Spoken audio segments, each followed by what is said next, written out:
everyone, Regin Igloria here again with Artist's Bookhouse. I'm here to go over some techniques on the Longstitch. There's all sorts of variations on it, but I'll be going over a very basic one you see here. So this is one variation of a Longstitch. You can see this has 6 sewing stations, 1, 2, 3, 4, 5, 6 that cut across the spine. When you open this particular sewing, you should end up with a stitching pattern that follows consistently in this pattern. So you've got that center area that doesn't have a stitch. Here's another variation of a Longstitch that a friend of mine made that you can see there's 1, 2, 3, 4 sewing stations, but they weave in and out and wrap around what would typically be the end bands of the cover. For tools, what I'm using is a piercing trough or a book cradle, an 18-inch metal ruler, an Olfa cutter, a bone folder, an awl, and a number 18 darning or sewing needle. For materials, you're going to need some pre-measured and pre-cut signatures. I'm just using regular copy paper for this that's cut into quarters or cut into halves and then folded into quarters. This is optional, but I also like to have decorative colored cardstock to put over the top of each of them, like that. But again, that's optional. You're going to need some linen thread or some kind of embroidery floss to do your sewing. And for your covers, I like to use, in the case of this demo, it's just a piece of cardstock that's folded into the dimensions that I want. Of course, you're going to cut it to whatever size you want, height and width-wise, but your spine, of course, is going to be enough to sew all 8 signatures together. And you could play around with the thickness of that depending on how many signatures you want to use. Other covers that you might want to use are your more traditional book cloth bookboard ones. So this is one that I made that's sort of somewhat ready to go. It still needs a little bit of decorative paper to wrap around the bookboard, but that's also pre-measured to fit those signatures. Or if you want to do what I have been doing in the past using recycled materials, I've been using a lot of pre-packaged containers and just playing around with options. So these are actual snack boxes that I've already prepared with a thicker piece of cardboard to create some kind of cover. You know, some more packaging that I've sort of tweaked and played around, but they all maintain that same sort of format where you have a spine and then you have 2 covers. I've prepared a jig which has 4 spaced out sewing station holes here. I've pre-measured that with a ruler, and what I'm going to do is I'm going to take my cover and I'm going to carefully mark where those sewing stations are so that they line up with the jig and so that all the signatures will be in the same spot. And all I'm doing is making a mark with my awl in each of those 4 holes. I'm going to slide this up so that it's equidistant from the head and the foot, and then make those marks and have a set of 8 holes. And then I'm going to cut a slit from one hole to the next, and that will give me the slit that's going to rest on the spine.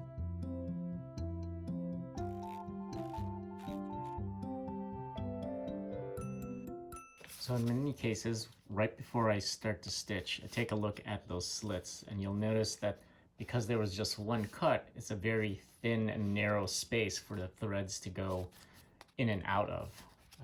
You'll notice that when you start to sew, the thickness of the thread and the needle will create all sorts of burrs from the thinness of that slit. So what I'm going to do is I'm actually going to cut it, do a second slit so that it looks a little bit more like that, and it's going to give you a little bit more space and compensate for the thickness of the thread. And you can see the difference between the two.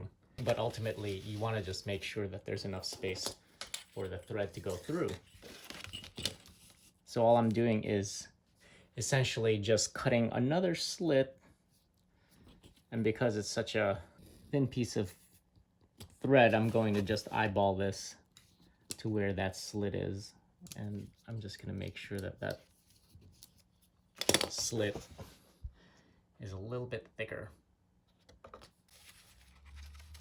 So after I've cut those slits inside the cover, you'll notice that there's a lot more space for the threads to go through, and they should line up where those holes are in the signatures. When I begin sewing, I like to keep the book intact as much as possible until I'm actually taking the parts or sewing the parts into their specific section. I'll open this book up and start with the very first signature. So I'm going to keep this in the order that they're supposed to be sewn, and I'm just going to put the stack of signatures off to the side. So I'm going to start with the second hole from the bottom.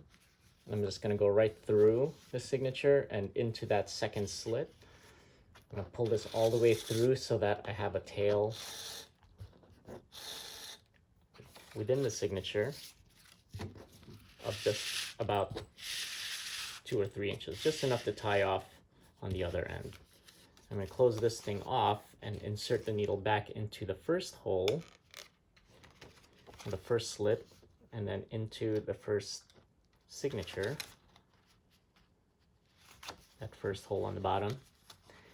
And then I'm going to carefully pull that one through. Now again, I'm just going to try to maintain the structural integrity of the position of this signature.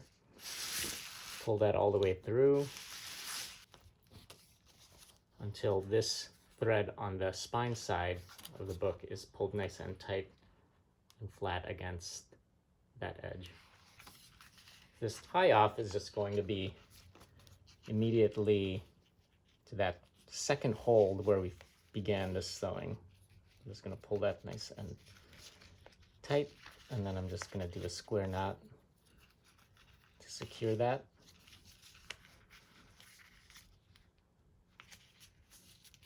And then I'm going to continue to sew by bringing that needle into here. This little tail can be trimmed off with scissors or a knife.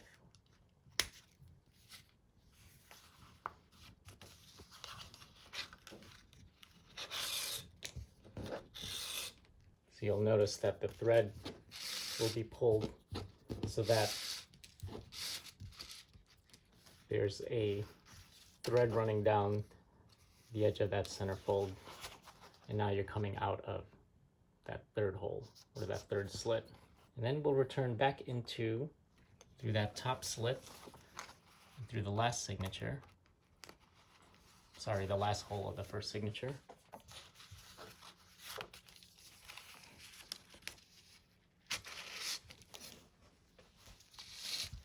And I'm pulling in the direction that we're sewing so that none of the pages tear when I'm pulling against the paper. You can go back into this hole, and rather than going out of the slit, I'm just going to insert the needle through to the inside of the spine. And then once that side is nice and taut,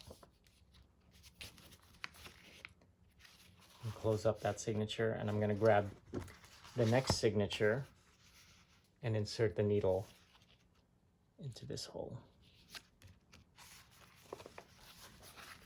This is kind of where you do a wraparound. So you pull this thread all the way through.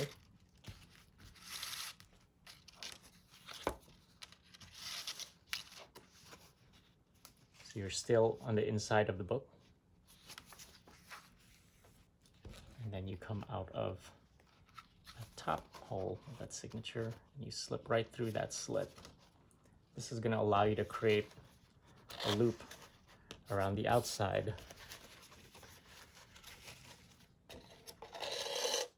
of that first slit.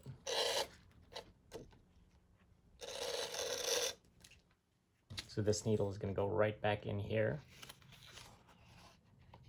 back inside the signature.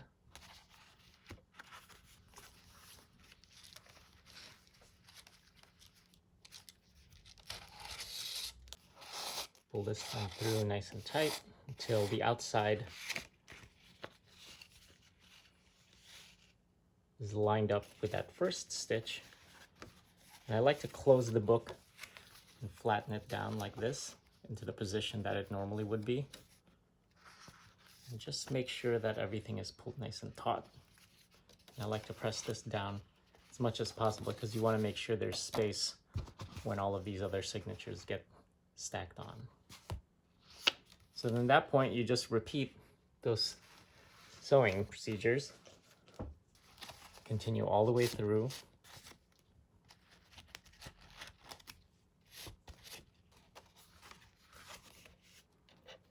You're going to weave in and out.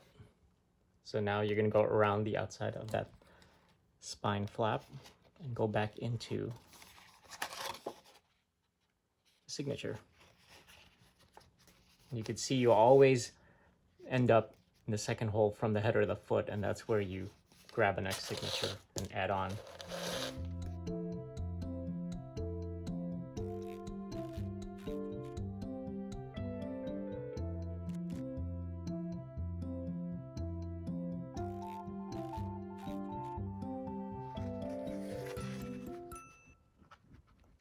The last signature ends just like how we began, so you should ultimately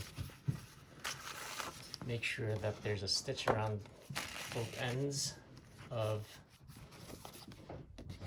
these two sections on the spine side.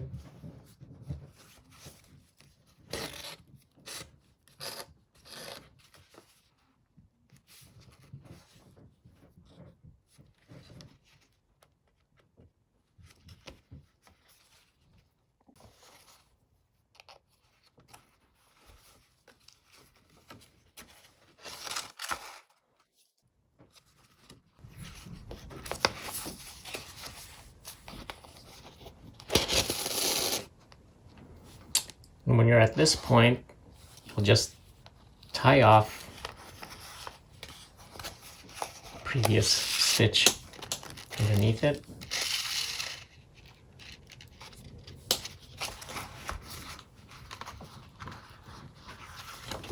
Making sure that that's nice and taut on the bottom side, on the outside of the spine.